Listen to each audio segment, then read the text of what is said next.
Olá, gente, estamos no Espaço Bambu.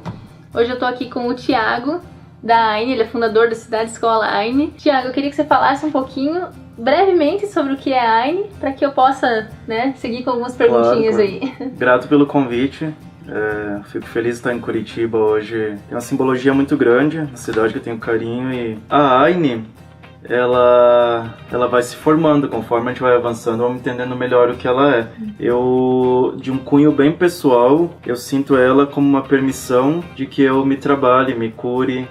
É uma perspectiva bastante pessoal, de que eu possa olhar para as minhas coisas, porque a AINE me convida para a luz e para a sombra, os meus anseios, os medos em relação ao projeto, a escassez, a abundância, o reconhecimento social, a qual me convida a trabalhar o que eu sinto desse reconhecimento das pessoas, se instiga o ego, se eu me faço de humilde.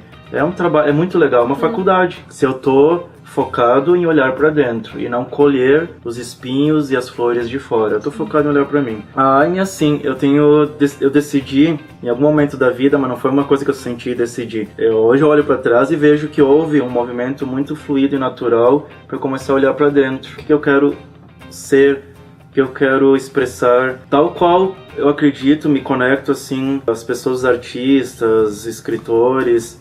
Eu acho que todo mundo é artista da sua vida e pode fazer arte com o que escolher.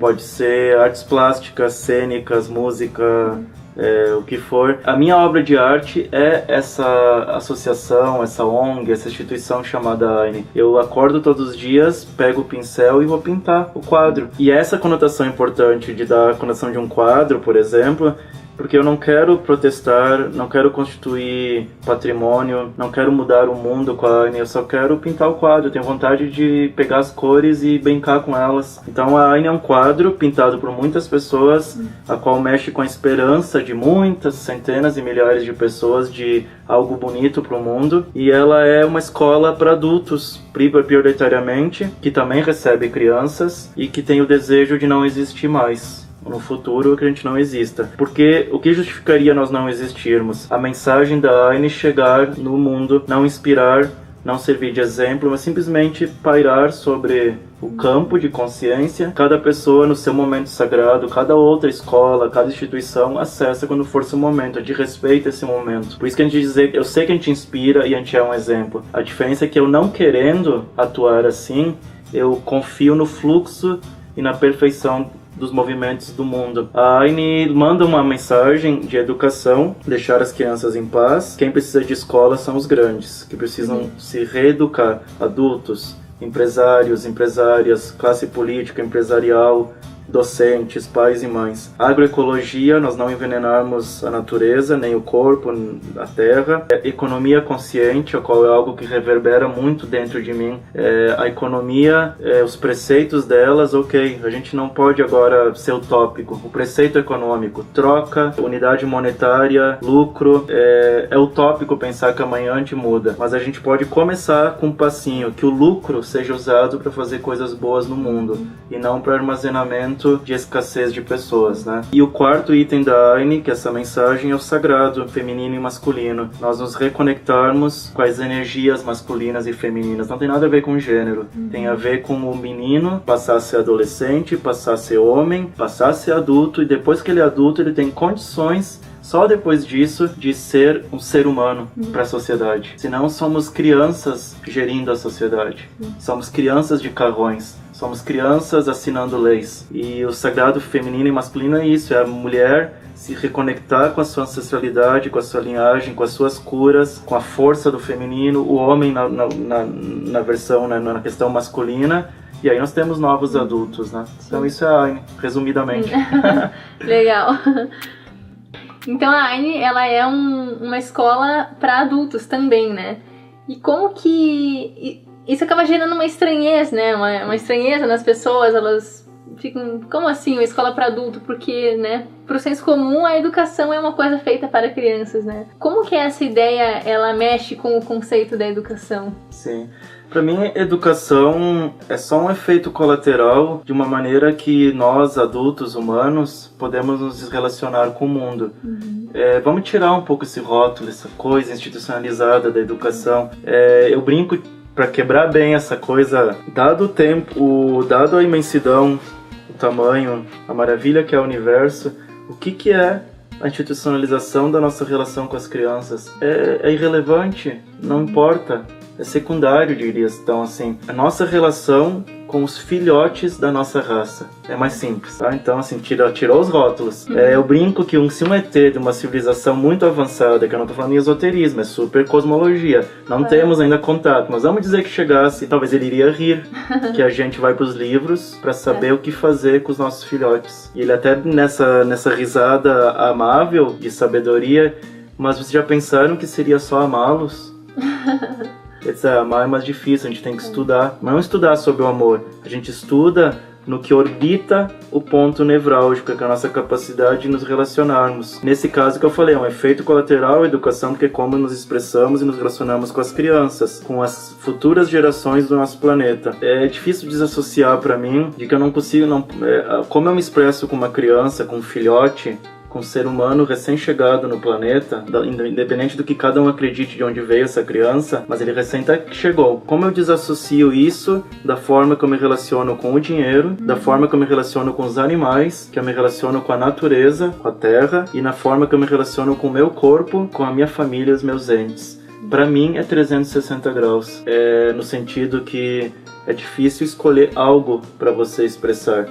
O que tu é, o que tu sente que tu tem que fazer, que é expressar arte na vida e curar-se das tuas feridas, quando você vai aí, você vê que tudo é a mesma coisa. O educador, a educadora, o empresário, a empresária, são só facetas e personagens da nossa condição humana, social.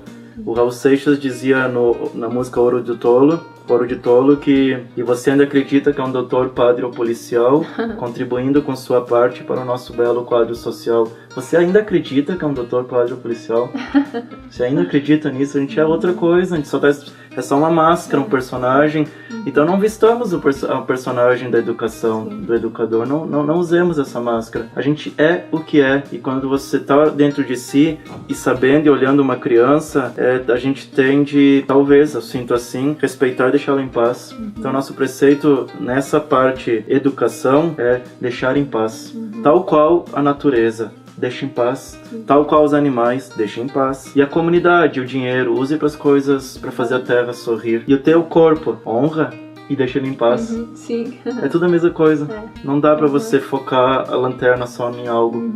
Quando tu volta pra singularidade, não tem como tu escolher uma máscara para expressar algo. Tudo é a mesma coisa, Tudo é a mesma coisa. Então eu tenho muito cuidado para não focar em educação. Para mim é só um rótulo que os seres humanos colocaram, institucionalizaram uma relação, e por ser difícil abrir a caixa de Pandora e ver tuas dores para ser um primeiro passo para você dar amor a uma criança, é pelo qual a gente prefere deixar a caixinha fechada e estudar e institucionalizar o que é secundário. Eu não quero faltar respeito com a academia, mas a gente estuda o secundário. Porque se nós fôssemos estudar o primário, nós sentaríamos para falar sobre amor, conexão, dor, sobre as nossas coisas que nós vivemos na adolescência, na infância, abrir realmente a caixa.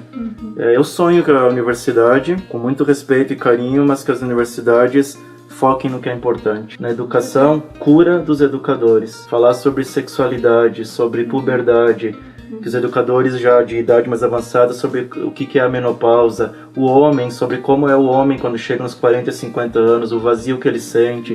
Isso é importante. Um espaço de cura, que a universidade de engenharia, de arquitetura, sentem, então vamos fazer casa para as pessoas desde o primeiro dia, de bambu, para aprender, mas para fazer já. Claro, não estou dizendo clinicar, Deus o livre, que isso até é ilegal, mas que o primeiro dia de aula dos novos médicos e médicas, bota o nariz de palhaço e vão visitar a paciente. Senão a gente institucionaliza e a gente orbita o que não é relevante. Tiago, eu queria saber, agora uma dúvida bem pessoal minha, assim, o que é a família para você na educação? Qual que é o conceito de família? Certo. O que deve ser, não o que deve ser, né, mas o que isso significa, né? Essa é uma pergunta que eu agradeço e honro tu fazer, e ela já me dá um gancho de eu agradecer e honrar a compreensão de quem estiver nos vendo e ouvindo. Eu me posiciono, o guerreiro e a guerreira se posicionam sempre. mas são flexíveis. Então, assim, eu não tô literalmente sentado em cima de conceitos do que eu acredito, ou que queira. Eu não quero ter opinião para tudo. Eu não quero ter opinião para tudo, porque eu me vejo a minha condição, ao passo que antagonicamente grande, conectado num universo grande, mas eu sou a formiguinha. E é uma pretensão a formiguinha explicar o todo, né? Então, Com certeza. certo silêncio. Eu até não quero faltar respeito com as formiguinhas, querido, mas enfim. Então, se eu escutei uma vez, não tem opinião para tudo sempre. Ainda que a gente se posicione com algumas coisas. Então, o que eu quero dizer com isso? Não precisa ser uma verdade absoluta, é só uma maneira, que é um outro efeito colateral. Quanto mais a gente volta pra dentro, não tem a ver com iluminação, não tem a ver com... É que quando você decide, é muito simples, é binário. Ou você segue olhando pra fora e trabalhando fora, querendo plasmar as coisas fora e arrumar fora e mexer nas coisas fora, ou você volta-se pra dentro. Quando você volta pra dentro, não é uma inação quanto a lá fora. Tu só entende que o que você está fazendo dentro plasma-se e projeta-se para fora. Tem um efeito de você olhar para dentro também, que é te volta ao ao holos, que é o todo. E aí o conceito de família e de casa fica diferente. Eu honro a minha família de sobrenome. Eu honro, são os meus ancestrais, são as ligações karmáticas que eu tenho em acordos e são os portais que me trouxeram. Pai, mãe, vovó. Quanto mais eu me desassociei da família, mais próximo eu fiquei da minha família. É incrível. A desassociar é não esperar, não cobrar. Os meus pais já são falecidos, então a minha relação é muito com a minha avó. Minha avó, assim, se eu olho pra trás, quem eu vejo é a minha avó. Eu esqueci a minha avó. Eu larguei ela de mão. No sentido, eu não cobro nada dela. Ela não tem querida. É minha avó. E quando eu esqueci ela, o que significa? Eu tirei ela daqui de dentro, do que eu podia projetar nela. Você é culpada de alguma coisa. Aí eu virei neto dela. Então a gente joga cartas, sei lá, brinca, discute, conversa sobre qualquer coisa, dá risada. Tudo isso pra dizer assim, pra mim, a minha família, mesmo eu honrando, a gente entender as famílias também, unidade social, que a gente defende, a gente vê entrevistas de jogadores de futebol, eu preciso garantir o futuro da minha família. Tá tão institucionalizado isso que ninguém mais olha. Nossa família é o mundo, é todo mundo.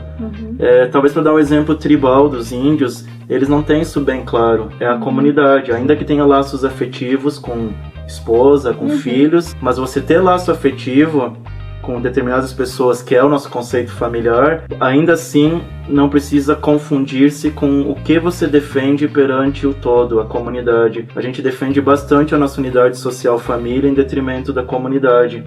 E eu prezo e intenciono que a gente possa nos sentir cada vez mais uma família única. Parece super clichê e filosófico, mas eu me dou o direito de falar porque eu sinto assim. Eu honro minha família, mas já não sou mais meu sobrenome. Então e assim como a casa, sou brasileiro, dividir o planeta, que é um pequeno grão de areia viajando no universo em 190 e tantas partes, que são teoricamente os países, e me orgulhar da partezinha de um grão de areia, a gente está se apequenando muito na nossa grande divindade.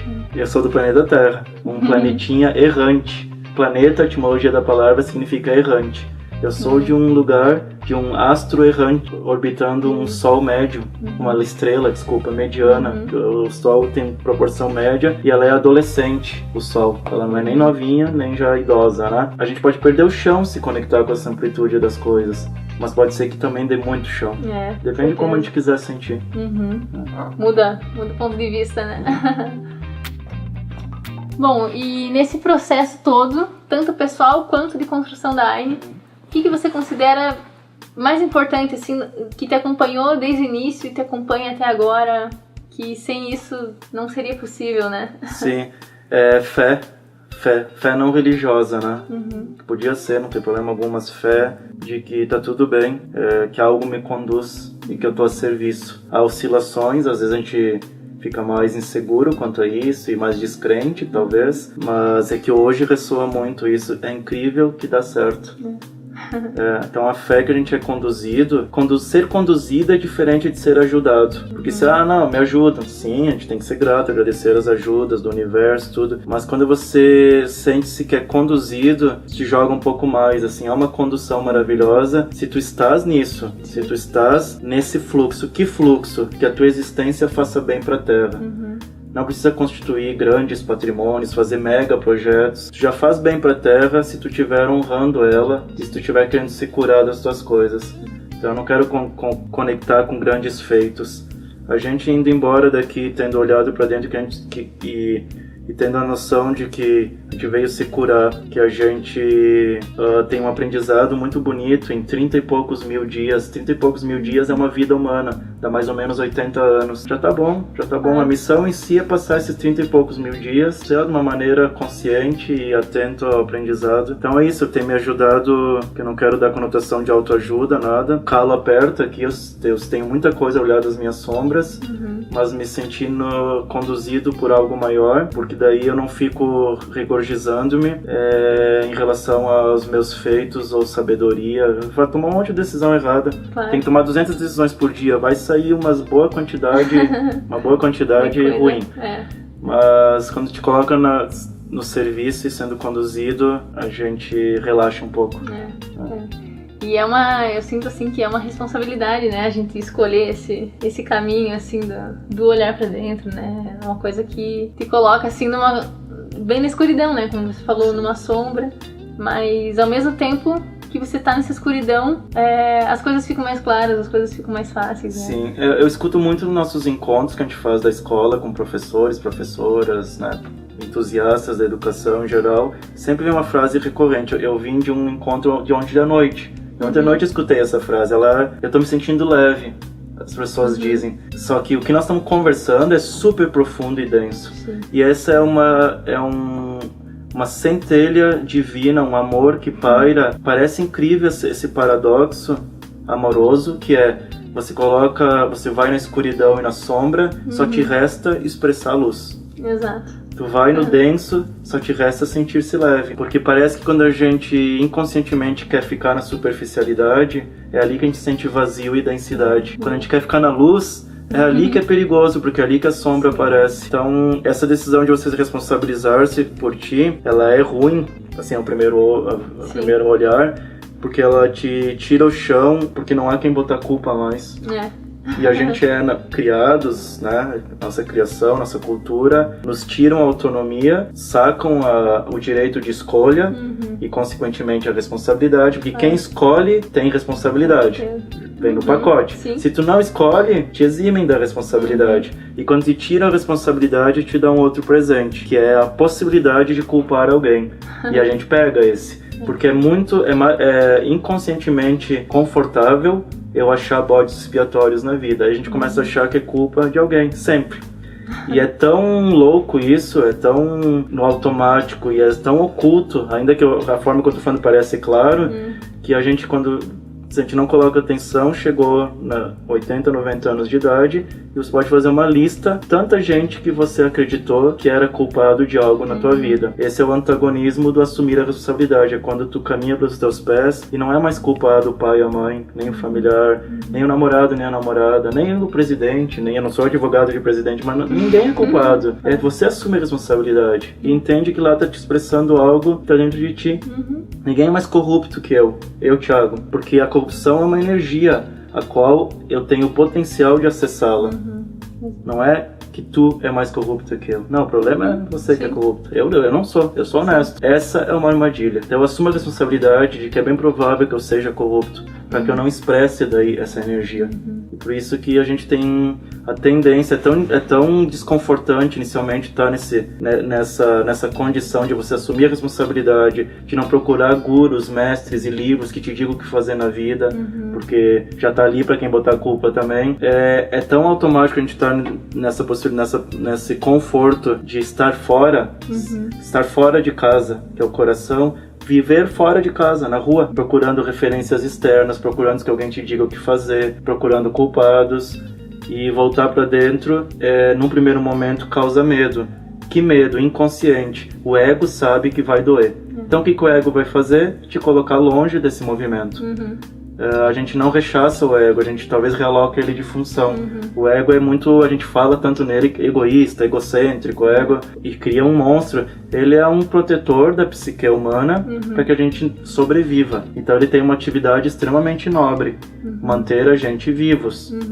E para ele, um preceito de manter vivo é não conectar com dores da infância. Por isso que ele faz a gente ficar longe até da nossa essência, da criança interior, e nos distrair com política, discutir futebol, estudar coisas que parecem nobres, que eu não estou dizendo que não são nobres, mas são secundárias. Claro.